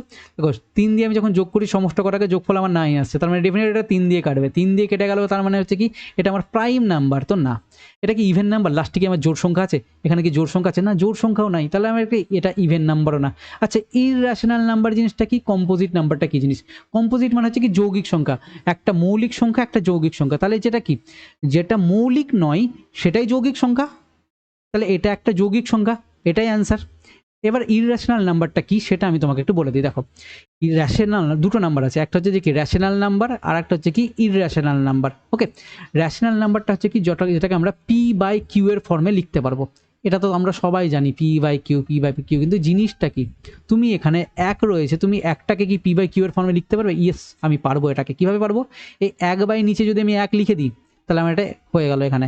ওকে সিম্পল, তোমার কাছে এখানে আছে কত, 0.26 আছে, তুমি কি এটা p/q এর ফর্মে লিখতে পারবে, মানে ভগ্নাংশের আকারে লিখতে পারবে, ইয়েস আমি লিখতে পারবো। কিভাবে লিখতে পারবো, 26 নিচে আমি কি করলাম, দশমিক তুলে দিয়ে 100 লিখে দিলাম, এটা আমার তাহলে এই 0.26টাকে আমি রিপ্রেজেন্ট করতে পারছি। এবার আমি তোমাকে একটা কথা বলি, যে আমার এর পায়ের ভ্যালু জেনারেলি আমরা অ্যাপ্রক্স আমরা এখানে কি 22/27 ধরে নিয়ে, এটা আমাদের রিয়েল ভ্যালু না, এটা আমাদের রিয়েল ভ্যালু না পায়ের, আমরা অঙ্কর ক্যালকুলেশনের জন্য একটা নিয়ারেস্ট ভ্যালু ধরি, বাট পায়ের ভ্যালু যেটা আছে সেটা কিন্তু আমার অনন্তকাল, ঠিক আছে, দশমিকের পরে অনন্তকাল একদম চলতে থাকে, এটাকে আমরা কোনোদিনও কিন্তু এরকমভাবে ফ্র্যাকশানে লিখতে পারবো না। 22/7 আমরা লিখি ঠিকই, কেন, অ্যাপ্রক্স ভ্যালু নিচ্ছি, রিয়েল এক্স্যাক্ট ভ্যালু না, ওই জন্য আমরা এটাকে অঙ্ক সলভ করার জন্য 22/7 লিখি। বাট বিশেষ করে এটা আমাদের কোনোদিনও আমরা এইভাবে p/q এর ফর্মে লিখতে পারবো না, তখন আমি এটাকে কি বলছি, এটাকে আমি p/q এর ফর্মে লিখতে পারছি না বলে এটাকে আমি ইররেশনাল নাম্বার বলছি।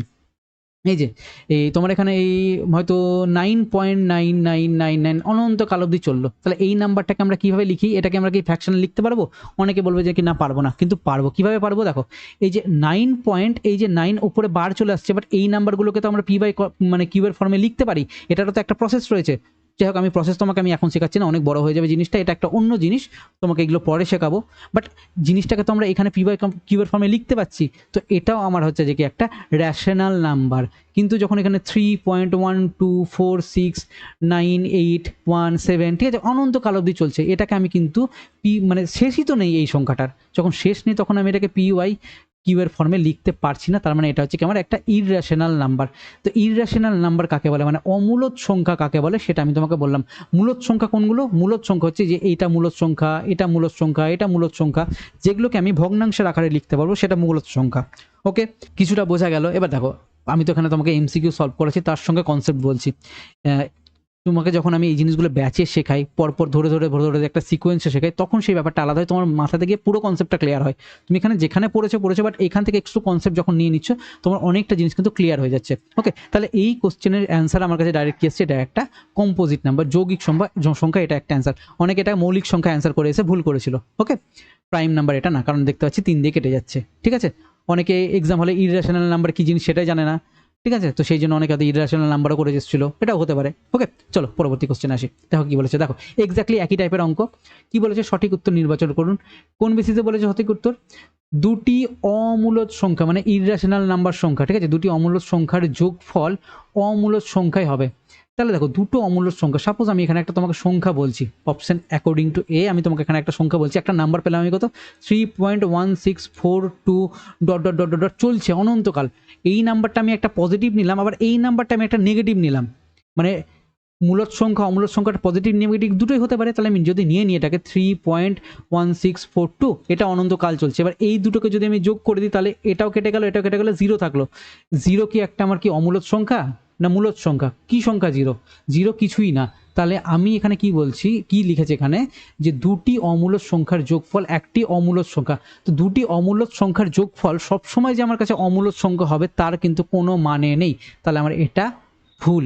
আবার কি বলে, দেখো, দুটি অমূলদ সংখ্যার যোগফল সর্বদা মূলদ সংখ্যা হবে। সর্বদা কোথায় মূলদ সংখ্যা আছে? দুটি অমূলদ সংখ্যাকে আমি এই ক্ষেত্রে যোগ করতে পারলাম, বাট সবসময় কি পারবো? পারবো না এরকমভাবে, কারণ অনন্তকাল অবধি চলছে। এবার সর্বদা আমি যে কোনো একটা নাম্বার নিচ্ছি, যে আমি এখানে পজিটিভ নিলাম না, এখানে আমি হয়তো একটা নেগেটিভ, মানে এখানে এই নাম্বারটা আমি একটা পজিটিভ নিলাম, এখানে আমি এই সংখ্যাটা এরকম না নিয়ে আমি এখানে নিলাম কত 2 3 4 6, এটা একটা অনন্তকাল চলছে। যে নাম্বার আমার অনন্তকাল অবধি চলছে সেই নাম্বার আমি যোগ কী করে বার করবো? সবসময় কি আমি এটাকে সর্বদা মূলদ বার করতে পারবো? পারবো না, তাহলে আমার এটাও ভুল অ্যান্সার। এখানে কি বলেছে, দুটি অমূলদ সংখ্যার যোগফল সর্বদা অমূলদ সংখ্যা নয়। দেখো, সর্বদা অমূলদ সংখ্যা নয় সেটা বলেছে। দেখো, আমি একটা কেস পেলাম এখানে, এটা এই সংখ্যাটা কি, এটা কি অমূলদ? এটা অমূলদ সংখ্যা নয়, 0টা। তাহলে কি সবসময় যে অমূলদ সংখ্যা হবে সেটাও বলছে না, সবসময় যে অমূলদ সংখ্যা নয় সেটাও বলছে না। ঠিক আছে, মানে বেসিক্যালি আমাকে অঙ্কটা কি বলতে চেয়েছে এই জায়গাটাতে, দুটি অমূলদ সংখ্যার যোগফল, মানে দুটি যদি আমি অমূলদ সংখ্যাকে যোগ করি, আমি একটা কেস পেলাম যেখানে আমার 0 অ্যান্সার আসতে পারে, 0টা আমার কি হচ্ছে, অমূলদ সংখ্যা নয়। তাই সর্বদা অমূলদ সংখ্যা নয়, সর্বদা অমূলদ সংখ্যা যে হবে না সেটাই বলেছে, মানে এটাই ঠিক। ক্লিয়ার, বোঝা গেল? দেখো, জিনিসগুলো একটু কমপ্লিকেটেড, এই মূলদ সংখ্যা, অমূলদ সংখ্যা, ইররেশনাল নাম্বার কি কি আছে না আছে, এইগুলোর ক্লিয়ার কনসেপ্ট না থাকলে তুমি এই অঙ্কগুলো করতে পারবে না। বোঝা গেল? চলো পরবর্তী কোশ্চেন আসি। দেখো কি বলেছে, 100 টাকা এ ও বি এর মধ্যে এমনভাবে ভাগ করে দেওয়া হলো যাতে এ ও বি এর প্রাপ্ত টাকার অনুপাত হচ্ছে কত, 9:11। তাহলে এ ও বি এর প্রাপ্ত টাকার অনুমান কত, মানে অনুপাত কত? তাহলে আমার এই যে এই অ্যান্সার যেটা আসবে সেটা 9:11 হবে। তাহলে আমি 11-এর মাল্টিপল খোঁজা ইজি। তাহলে 11-এর মাল্টিপল কোথায় আছে? এখানে শেষেরটা দেখছি, 9:11, মানে আমি শেষেরটা দেখছি। তাহলে 11-এর মাল্টিপল কোথায় আছে? এখানে একমাত্র এটা আছে, তাহলে এটাই অ্যান্সার, আমার আর অন্য কিছু করার প্রয়োজনই নেই। তুমি দেখো, কিছু কিছু অঙ্ক এই যে পেন অ্যান্ড পেপার ছাড়া এই কিছু কিছু অঙ্কগুলোই হয়। চলো এবার অঙ্কটার বেসিকটা আমি তোমাকে বলে দিচ্ছি। দেখো, 100 টাকা এ ও বি এর মধ্যে সমানভাবে ভাগ করা হচ্ছে, তাহলে কোন কোন অনুপাতে? 9:11 এই অনুপাতে ভাগ করা হচ্ছে। তাহলে 9:11কে যদি আমি যোগ করি তাহলে কত পাচ্ছি আমি এখানে? 20 পেয়ে যাচ্ছি। 20 রিপ্রেজেন্ট আমাকে কত বলেছে? টোটাল টাকার পরিমাণ 100 টাকা বলেছে। ওকে, তাহলে এটা কত গুণ হচ্ছে? এটা হচ্ছে আমার 5 টাইমস 5 গুণ। তাহলে আমার রিয়াল সংখ্যাটা কত হবে? 5 9 45, আর একটা হচ্ছে কত, 5 11 55। তাহলে দেখো 45 আর 55 এটাই অ্যান্সার, এটাই আমি অলরেডি মার্ক করে দিয়েছি। ঠিক আছে, সবসময় আমাকে যে এরকমভাবে যেতে হবে, বাট আমি বেসিকটা দেখিয়ে দিলাম। বাট আমি যদি বেসিকে নাও যাই, সিম্পল আমি অঙ্ক দেখে বুঝতে পারছি কী কী আমার অপশন দেখে বোঝা যাচ্ছে অ্যান্সার কোনটা হবে। তো আমি এখান থেকে একটু একটু করে টাইম বাঁচাতে পারবো প্রত্যেক ক্ষেত্রে। তো তোমরা যারা আমার কাছে প্রপার সিকোয়েন্সে ভালোভাবে ম্যাথ শিখতে চাইছো, বা আমাদের কাছে পুরো প্রপার ওয়েতে গাইডেন্স নিতে চাইছো, আমাদের সিলেক্টেড টিচার্সরাও রয়েছেন আমাদের এখানে পড়াচ্ছেন, মিসলেনিয়াসের জন্য তোমাদের গাইড করবেন, ঠিক আছে, ক্লার্কশিপের জন্য গাইড করবেন। তো তোমরা যারা আমাদের কাছে প্রপার ওয়েতে পড়তে চাইছো, তোমাদের জন্য একটা ব্যাচ রয়েছে, ব্যাচের আমি ইনফরমেশন দিয়ে দিই। অঙ্ক আমাদের শেষ হয়ে গেছে, লাস্টে আমি তোমাদের ইনফরমেশনটা দিয়ে দিচ্ছি। দেখো যারা ইন্টারেস্টেড তারাই দেখবে। ওকে, দেখো কী রয়েছে এখানে, WBPSC কম্বাইন্ড ফাউন্ডেশন ব্যাচ 1.0 এই ব্যাচটা আমরা নিয়ে এসেছি এখানে। এই ব্যাচে আমরা পুরো ডিটেল ভিডিও ক্লাসেস পড়াচ্ছি। এখানে কী কভার হবে, এখানে ম্যাথ এবং জিকে এই দুটো সাবজেক্টই কভার হবে। কী আছে, ম্যাথ, জিকের মধ্যে হিস্ট্রি, আইএনএম, জিওগ্রাফি যা যা আছে তুমি এখানে প্রতিটা টপিক দেখে নিতে পারো, সব কিছু কভার হবে। সঙ্গে কি থাকছে, তোমাকে WBCS এবং পিএসসির 25 বছরের জিকের জন্য যে প্রিভিয়াস ইয়ার কোশ্চেন থাকে সেগুলো তোমাকে আমি একটা ভিডিও দিয়ে দিচ্ছি, যেন তোমার রিভিশন করতে সুবিধা হয়, সেগুলো পড়ে তুমি যেন প্র্যাকটিসও করতে পারো। ওকে, এর সঙ্গে কি থাকছে, টপিক ওয়াইজ মক টেস্ট থাকছে প্রতিটা টপিক, মানে আমরা এখানে উইকলি টার্গেট দিচ্ছি। প্রতি উইকে যা যা তোমার এখানে কাজ হবে সমস্ত টপিকের উপর মক টেস্ট পাবে, মানে এক একটা তুমি উইকে মোটামুটি 9টা-10টা করে মক টেস্ট পেয়ে থাকো, ঠিক আছে, 8টা 9টা 10টা করে মক টেস্ট পাও, যা যা তোমার মানে কভার হচ্ছে। ওকে, তার ফলে তোমার কি হচ্ছে, টোটাল 12,000 প্লাস এমসিকিউ তোমার অলরেডি এখান থেকে কভার হয়ে যাচ্ছে। মানে তুমি রেকর্ডেড, তুমি এখানে থিওরি তো পড়ছোই, তারপরে তুমি এমসিকিউ প্র্যাকটিস আমার কাছে এখান থেকে পেয়ে যাচ্ছ এখানে। এরপরে কি হচ্ছে, মান্থলি মক টেস্ট। তোমাদের এই 4টে উইক যখন তোমাদের চলে যাবে, সরি এক লিখেছি, তোমাদের যখন এখানে 4টে উইক যখন তোমাদের শেষ হয়ে যাবে, তুমি পুরো 4টে উইকের মিলিতভাবে তুমি একটা কম্বাইন্ড মক টেস্ট পাবে, তখন তুমি এই মক টেস্টটা অ্যাটেন্ড করতে পারবে। ওকে, তাহলে তোমার পুরোপুরি মক টেস্ট রিভিশনও হয়ে যাচ্ছে। ইন্ডিভিজুয়াল মেন্টরশিপ পাচ্ছ, মানে কোনো স্টুডেন্টের যদি পড়াশোনা করতে অসুবিধা হয়, যে পড়াশোনা করতে পারছে না বা কোনো রকমভাবে সে তো শিডিউল মিস করেছে বা ঠিকমতো তার পড়াশোনা হচ্ছে না বা কোনো একটা জায়গায় আটকে গিয়েছে যে স্যার আমার হচ্ছে না, আমি কি করবো এই মুহূর্তে, প্রচুর প্রবলেম আছে একটা স্টুডেন্টের লাইফে। তো সেই তোমরা ইন্ডিভিজুয়াল মেন্টরশিপের জন্য আমাদেরকে কল করতে পারো। এই হচ্ছে আমার নাম্বার রয়েছে, এই হচ্ছে অর্চিষ্মান স্যারের নাম্বার। অর্চিষ্মান স্যার অলরেডি মিসলেনিয়াসে সিলেক্টেড 2019 ব্যাচে, তো উনিও তোমাদের গাইড করছেন। উনিও এই ব্যাচে আমাদের এখানে হিস্ট্রি, আইএনএম, জিওগ্রাফি, পলিটি এই 4টে যেটা আমাদের মেন সাবজেক্ট, এই সাবজেক্টগুলো অর্চিষ্মান স্যার পড়াচ্ছেন। সায়েন্সের জন্য খুব একটা ভালো টিচার রয়েছেন, এনার হাত দিয়েও কিন্তু অনেক স্টুডেন্ট বেরিয়েছে। ওকে, তো মোটামুটি খুব ভালো ভালো লোকজনদের দিয়ে আমরা এখানে পুরো টিচার্সদের নিয়ে পুরোপুরি ব্যাচগুলো পড়াচ্ছি। এখন সঙ্গে কি থাকছে, এক্সপার্ট গাইডেন্স। আমরা এখানে উইকলি তোমাদের সাথে লাইভে এসে কথা বলি যে হ্যাঁ কী করছো এই মুহূর্তে, কী লেভেলে চলছে, তোমরা এই মুহূর্তে পড়াশোনা কীভাবে করছো, গাইড আমাদের যে দেওয়াটা দরকার এই মুহূর্তে। আমি কি বলি, তোমাদের টিচিংয়ের সাথে মেন্টরশিপটা প্রয়োজন এই মুহূর্তে। বর্তমান দিনে আমাদের টিচিং অ্যান্ড মেন্টরশিপ দুটো যেখানে পাচ্ছ সেটা তোমার অ্যাকচুয়াল বেনিফিট হচ্ছে। ওকে, তো এই হচ্ছে পুরো বিষয়গুলো, এগুলো থাকছে। বাকি ব্যাচের এনি যদি ডিটেলস লাগে, নাম্বার তো রয়েছে আমাদের, কল করে বা মেসেজ করে তুমি যেখানে জেনে নিতে পারো। কোর্সের ডিউরেশন হচ্ছে কত, 4 মাস। 4 মাস ধরে তোমাদেরকে আমরা গাইড করাবো। 4 মাসে আমরা পুরোপুরি সিলেবাস শেষ করবো, কারণ তোমাদের মিসলেনিয়াস যে এক্সামটা আছে এই এক্সামটা হয়তো আমাদের 4 মাসের মধ্যে, মানে সেপ্টেম্বরে হয়তো তোমাদের এখানে এর এক্সামটা হতে পারে, তাই আমরা এটা 4 মাসের মধ্যে শেষ করছি ব্যাচটাকে। ওকে, বাট তুমি এখানে কমপ্লিট ব্যাচ পাবে, মানে কোনো কিছু ছেড়ে দেওয়া হবে না তোমার কাছে এখানে। ওকে, বাট তুমি কোর্সের ভ্যালিডিটি কতদিন পাচ্ছ, 1 বছর পাচ্ছ, মানে 4 মাস ধরে আমরা তোমাকে পড়াবো, বাট তুমি 1 বছর ধরে কোর্সটাকে অ্যাক্সেস করতে পারবে। ওকে, তাহলে আমাদের এই কোর্সের ফিস কেমন আছে, সেই ফিস স্ট্রাকচারটা তোমাকে আমি একটু বলে দিই। দেখো, আমাদের এই কোর্সের ফিস হচ্ছে মান্থলি, তুমি যদি পেমেন্ট করতে চাও প্রতি মাসে 800 টাকা করে ফিস লাগবে। 4 মাসের কোর্স, 4 আসতে 3200 টাকা তোমাকে এখানে দিতে হবে। বাট কেউ যদি মনে করে যে না আমি এখানে ওয়ান টাইম পেমেন্ট করবো, মানে একবারে প্রথমেই পেমেন্ট করে দেবো, তার জন্য কি হচ্ছে, ডাইরেক্ট তোমার এখান থেকে 700 টাকা ডিসকাউন্ট হয়ে গেছে, তুমি এখানে ডাইরেক্ট 2500 টাকার মধ্যে আমাদের এই কোর্স পাচ্ছ। আর আমাদের একটা প্রচণ্ড হাই কোয়ালিটির কোর্স, তোমরা এখানে যে দামটা পে করছো কোয়ালিটির জন্য পে করছো, আমরা এখানে কোয়ালিটি মেনটেন করি। তুমি আমার এখানে আজকে ক্লাস দেখে বুঝতে পারলে আমি কতটা ডিটেলে তোমাকে জিনিসগুলো বোঝালাম, শুধুমাত্র আমাদের এই ক্লাসে। যখন আমরা ডাইরেক্ট তোমাকে পড়াচ্ছি ফাউন্ডেশন ব্যাচে, যখন আমি তোমাকে পড়াচ্ছি, তার মানে তুমি ভেবে দেখো আমাদের এই ব্যাচের কোয়ালিটিটা কোন জায়গায় যায়। ওকে, তো এই হচ্ছে পুরোপুরি আমাদের কমপ্লিট ব্যাচটা কোথায় পাবে, এই বিদ্যাকোষ বাই রিমন স্যার আমাদের যে অ্যাপ রয়েছে, এই অ্যাপটা ইনস্টল করবে প্লে স্টোর থেকে। তো প্লে স্টোর থেকে ইনস্টল করার পর তোমরা লগ ইন করে নেবে এখান থেকে, ঠিক আছে, রেজিস্টার করে লগ ইন করে নেবে। তোমরা এখানে দেখতে পেয়ে যাবে যে কি পেড কোর্স সেকশন রয়েছে। পেড কোর্স সেকশনে ক্লিক করলে তুমি এখানে দেখবে WBPSC সেকশন রয়েছে। পিএসসি সেকশনে তুমি ক্লিক করলে তুমি এখানে এই ব্যাচে ঢুকে যেতে পারবে। তুমি দেখতে পাবে যে এখানে আমাদের পিএসসি ফাউন্ডেশন ব্যাচ রয়েছে। এই ব্যাচ থেকে তুমি ইএমআই পেমেন্ট করতে পারো, বাই নাও করে তুমি ডাইরেক্ট 2500 টাকাতে তুমি এখানে ডাইরেক্ট পেমেন্ট করে নিতে পারো, ঠিক আছে। ইএমআই পেমেন্ট করলে তুমি দেখবে প্রথমে এই ডেসক্রিপশন আসবে, রিড মোড করে এটাকে একটু স্ক্রোল করবে, স্ক্রোল করার পর তুমি তখন ইএমআই এর অপশন পাবে। ব্যাচের এখানে আমাদের কন্টেন্ট দেওয়া রয়েছে, তুমি এখানে ডেমো ফেমো অনেক কিছু দেখতে পারো, অনেক কিছু আপলোড হয়ে গেছে, এটা আমাদের অনেকদিন আগেকার স্ক্রিনশট নেওয়া, ঠিক আছে। তো তুমি এখানে দেখতে পারো এখন অনেক কিছু আপডেট হয়ে গেছে অলরেডি। আমাদের এখানে 3 সপ্তাহ কাজ হয়ে গিয়েছে, এখন আমাদের এটাতে 4 নাম্বার উইক চলছে, ঠিক আছে, 4 নাম্বার সপ্তাহ আমাদের এখানে চলছে। তো তোমরা যারা চাইছো যে এনরোল করতে পারো, এবং তোমরা প্রথম থেকে আমাদের ফার্স্ট উইক থেকে যারা এখন ভর্তি হচ্ছ, অসুবিধে নেই, প্রথম থেকে আমাদের যা ফার্স্ট উইক থেকে যে কাজ আছে, ঠিক আছে। দেখো এখানে জিকে অল টপিক সাবজেক্টের ভিডিও, এখানে তোমাদের উইক ওয়াইজ তোমাদের ভিডিও দেওয়া আছে। আর আমি এখানে কি দিচ্ছি, উইকলি তোমাদের একটা টার্গেটেড ফোল্ডার চলে এসছে একটা, যেই প্রতি উইকে কী কী তোমাদের টার্গেট থাকছে না থাকছে সমস্ত কিছু তোমাদের এখানে দেওয়া থাকবে। ওকে, যদি এর ব্যাচের ব্যাপারে আর কোনো রকম কোনো ইনফরমেশন দরকার পড়ে, আমাদের নাম্বার তো দেওয়া রয়েছে, ডেফিনেটলি তুমি কল করে নিয়ে জেনে নিতে পারো। ওকে, এছাড়া আমাদের আগামী দিনে যে পুলিশের এক্সাম আসছে, তো পুলিশের তো এক্সামেরও তুমি এখানে গিয়ে আলটিমেটলি ব্যাচ আমরা এখানে নিয়ে আসছি, সাব ইন্সপেক্টরের ব্যাচ নিয়ে এসেছি। তুমি সাব ইন্সপেক্টরের ব্যাচ করলে তোমার এখানে কনস্টেবলটাও কভার হয়ে যাবে আরামসে। ওকে, তো তোমরা যে ব্যাচে এনরোল করতে যাচ্ছ সেই ব্যাচে তোমরা মোটামুটি আমাদের এখানে কল করে জেনে নিতে পারবে। তো সেখানে কল করে নিয়ে তুমি আমাদের কাছ থেকে ইনফরমেশন নিয়ে নেবে। ওকে, তো আই থিঙ্ক আমাদের এইখানে যা ছিল পুরো ভিডিও কমপ্লিট হলো। মিসলেনিয়াসে যা যা কোশ্চেন এসেছিলো A to Z আমি তোমাদের ক্লিয়ার করে বলে দিলাম। যদি কিছু জানার থাকে ডেফিনেটলি কমেন্ট করো, আর কী তোমরা ভুল করেছো এগুলো সলভ করতে গিয়ে সেই জিনিসগুলো তুমি কমেন্ট করে লিখতে পারো। দেখা হচ্ছে আমাদের নেক্সট ভিডিওতে। Thank you. আর আমরা নেক্সটে এরপরে আমরা আবার অন্য কোনো একটা প্রিভিয়াস ইয়ার নিয়ে আসবো, হয়তো মিসলেনিয়াসে নিয়ে আসলাম অন্য কোনো ইসের, অথবা আমরা অন্য কোনো এক্সামের প্রিভিয়াস ইয়ার কোশ্চেন সলভ করে দিলাম। কিছু না কিছু আমরা এখন সলভ করাতে থাকবো। ওকে, চলো দেখা হচ্ছে আমাদের নেক্সট ভিডিওতে। Thank you.